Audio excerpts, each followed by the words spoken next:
Assalamualaikum warahmatullahi wabarakatuh. Selamat berjumpa kembali dalam Ujar Unpam Mengajar. Saya Dila Anggraini SEMAK, dosen dari Prodi Akuntansi, Program Sarjana akan menemani Anda sekalian dalam mempelajari materi transaksi perusahaan dagang metode periodik. Materi ini akan disajikan sampai beberapa video ke depan. Jadi, jangan sampai terlewatkan. Pada pertemuan kali ini, materi utama yang akan kita pelajari adalah nama dan karakteristik akun dalam sistem periodik. Baik, Sobat Ujar, sebelum kita mulai dengan materi transaksi perusahaan dagang metode periodik, apakah Sobat Ujar masih ingat bahwa dalam akuntansi dagang terdapat dua metode pencatatan transaksi? Apa sajakah itu? Dalam pencatatan akuntansi dagang, ada dua metode yang dapat digunakan dalam metode pencatatan, yaitu metode perpetual dan metode periodik. Untuk mengetahui perbedaan dari kedua metode tersebut, maka mari kita ingat kembali tentang metode perpetual. Dalam sistem persediaan perpetual, perusahaan menyelenggarakan pencatatan yang detail atas biaya perolehan persediaan barang dagangan, baik yang dibeli maupun yang dijual. Melalui penerapan sistem ini, data persediaan senantiasa dimutakhirkan, sebab pencatatan persediaan berlangsung secara terus-menerus atau perpetually ketika barang dibeli dan dijual.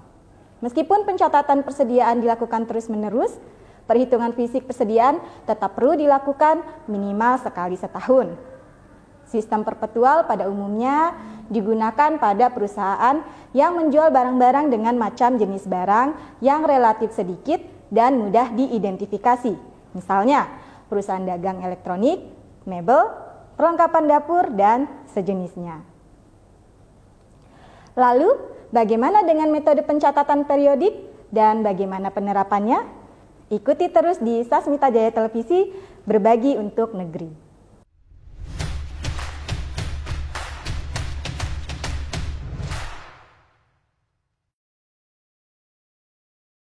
Tadi kita telah mengingat tentang metode pencatatan perpetual. Maka selanjutnya kita akan membahas mengenai metode periodik. Nah, dalam metode periodik atau fisik biasanya digunakan pada perusahaan yang menjual barang dagangan dengan harga yang relatif murah, tetapi sering terjadi.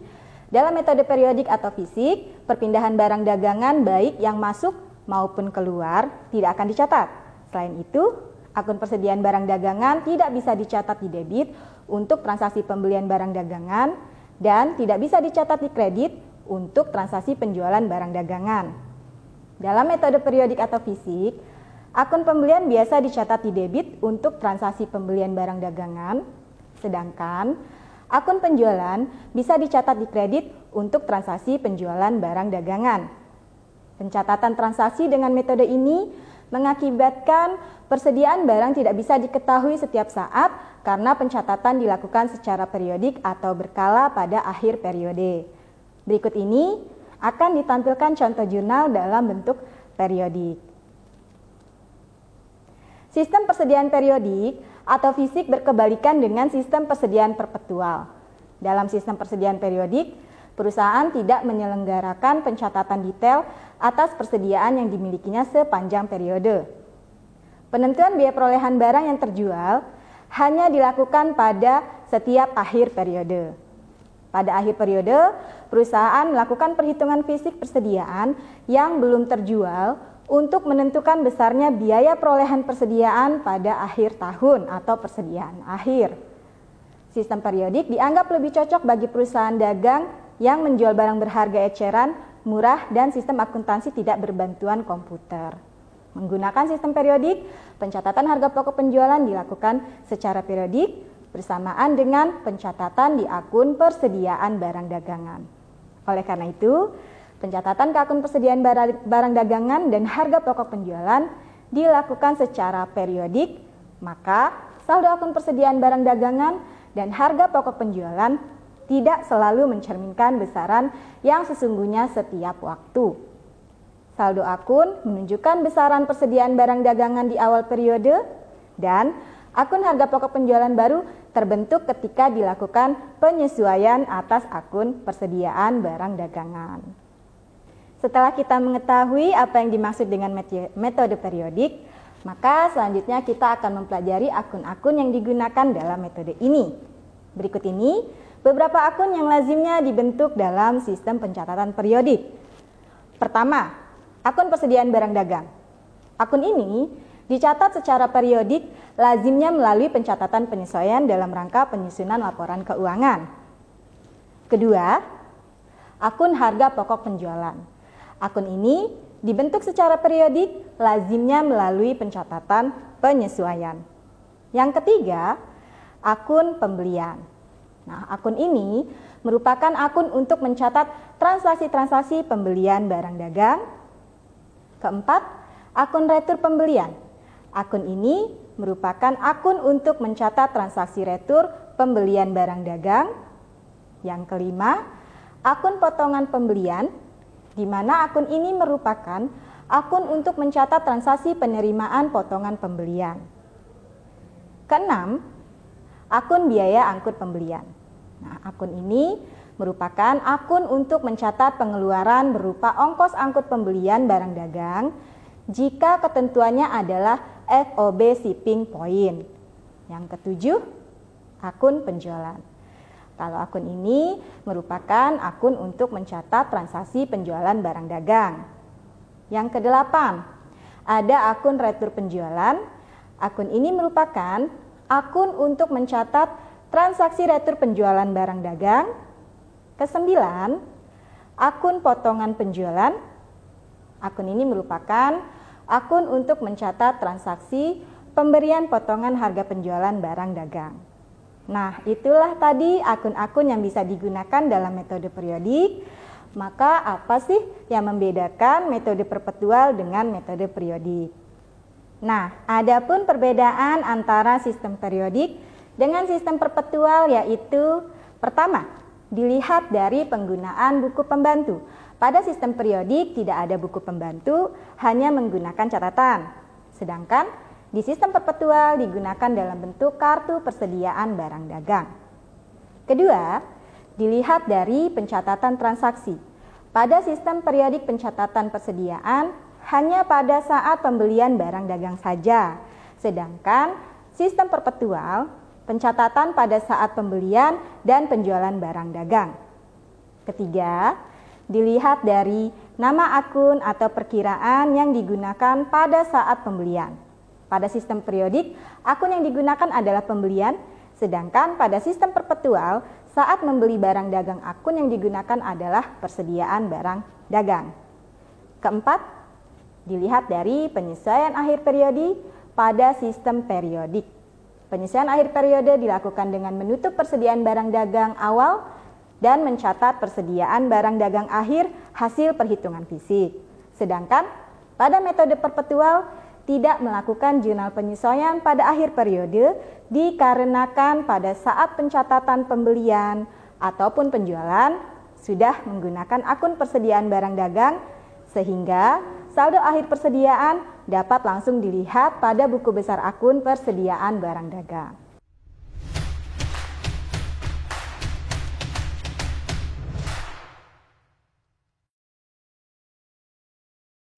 Selanjutnya, mari kita masuk ke dalam penyelesaian transaksi dengan metode periodik. Transaksi pertama yaitu pembelian barang dagang. Pembelian barang dagang bisa dilakukan secara tunai maupun kredit.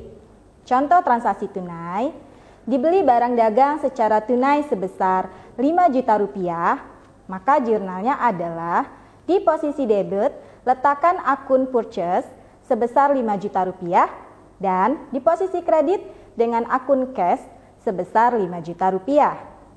Nah, bagaimana kalau transaksi tadi kita ubah menjadi dibeli barang dagang secara kredit sebesar 5 juta rupiah? Maka bagaimana jurnalnya? Nah, jurnalnya adalah di posisi debit, letakkan akun purchase dengan nilai 5 juta rupiah dan di posisi kredit, letakkan akun account payable dengan nilai 5 juta rupiah. Oke, kita masuk ke transaksi selanjutnya, yaitu pengiriman kembali barang dagang. Untuk transaksi ini, maka pengembalian barang disesuaikan dengan transaksi awal, yaitu pada saat pembelian. Apakah pembelian tersebut dilakukan secara tunai atau kredit? Maka merujuk dari transaksi sebelumnya, anggap bahwa dari transaksi sebelumnya ada pengembalian sebesar 1 juta rupiah. Dikarenakan ada barang yang rusak, maka jurnalnya sebagai berikut.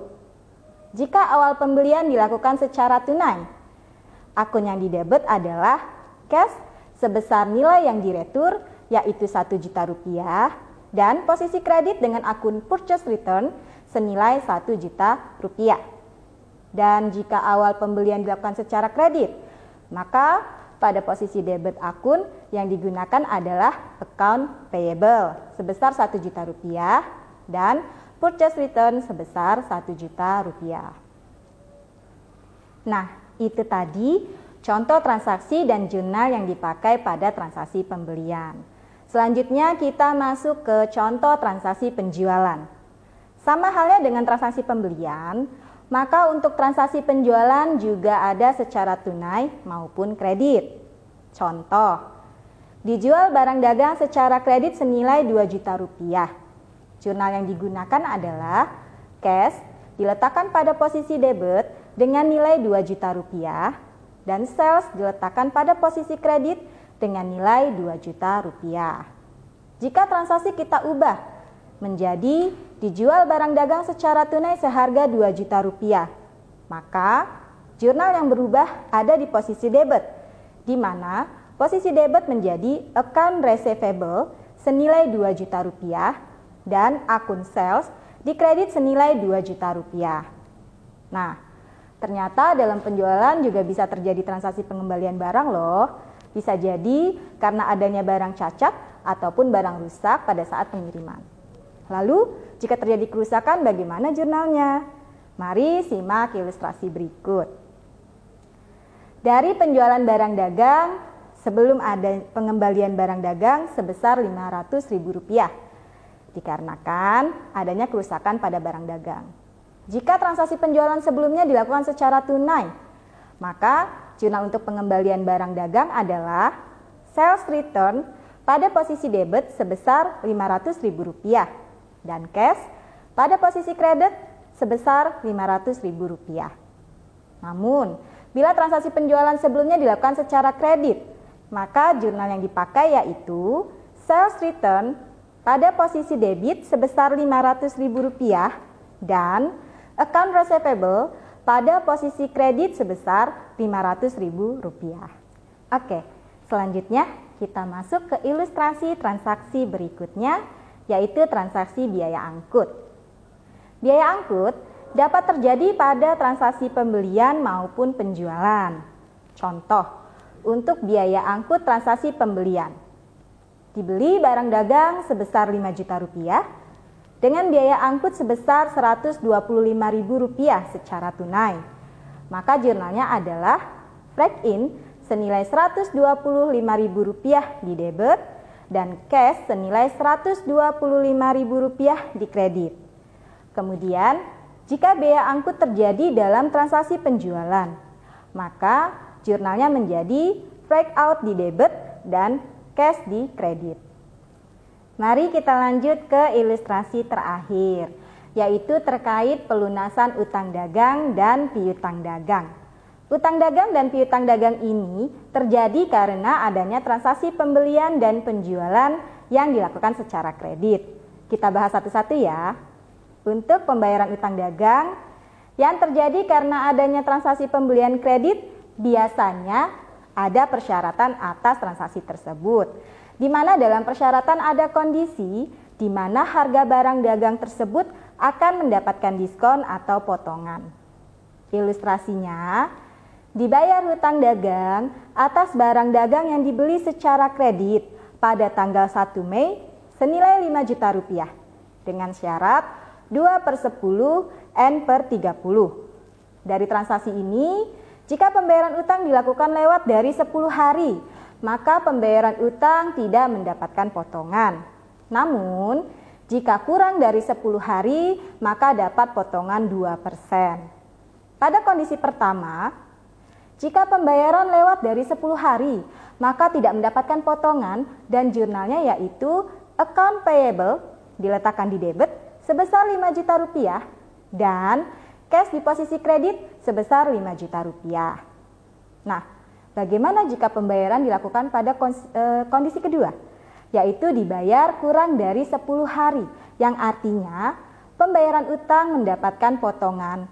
Maka jurnalnya adalah account payable di debit sebesar 5 juta rupiah, cash di kredit senilai 4.900.000 dan purchase discount di kredit senilai 100.000 rupiah. Nah, tadi ilustri pembayaran utang dagang. Selanjutnya, jurnal untuk transaksi piutang dagang. Sama halnya dengan utang dagang, piutang dagang pun juga memiliki kondisi tertentu atau syarat tertentu dalam pembayarannya. Mari kita ilustrasikan.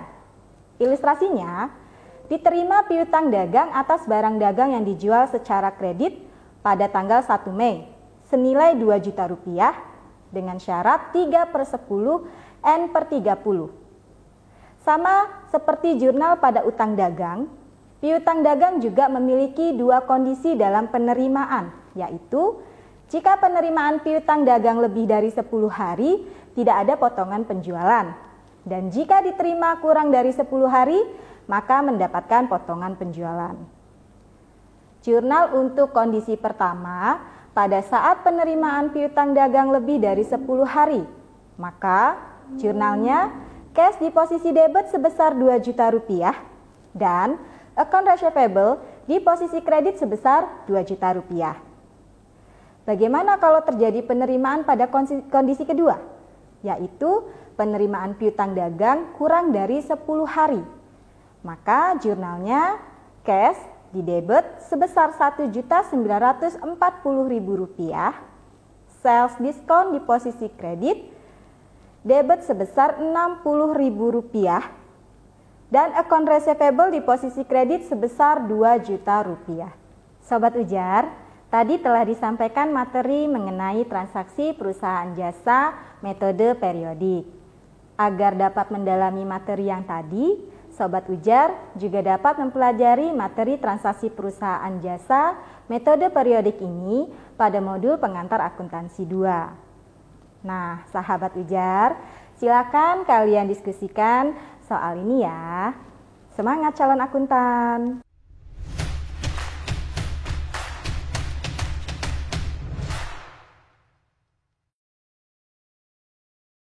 Sobat Ujar, kita sudah berada di penghujung acara.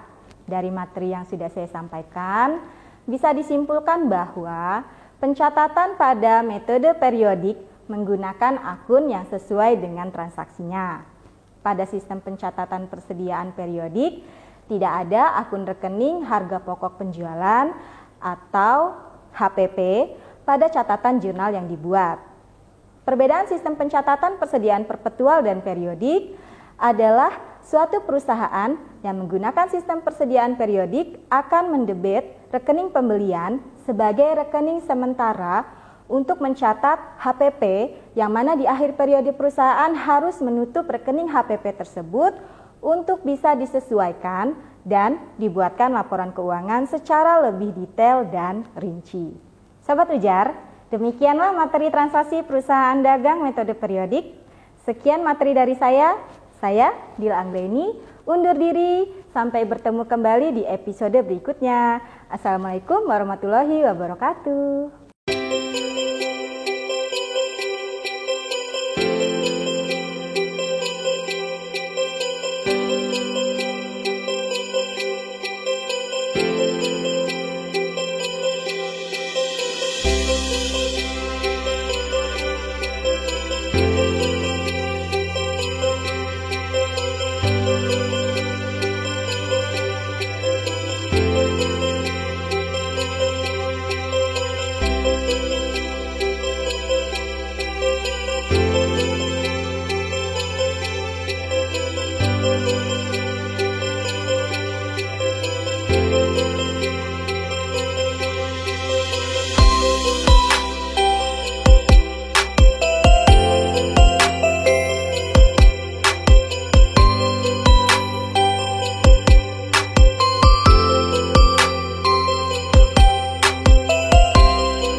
Thank you.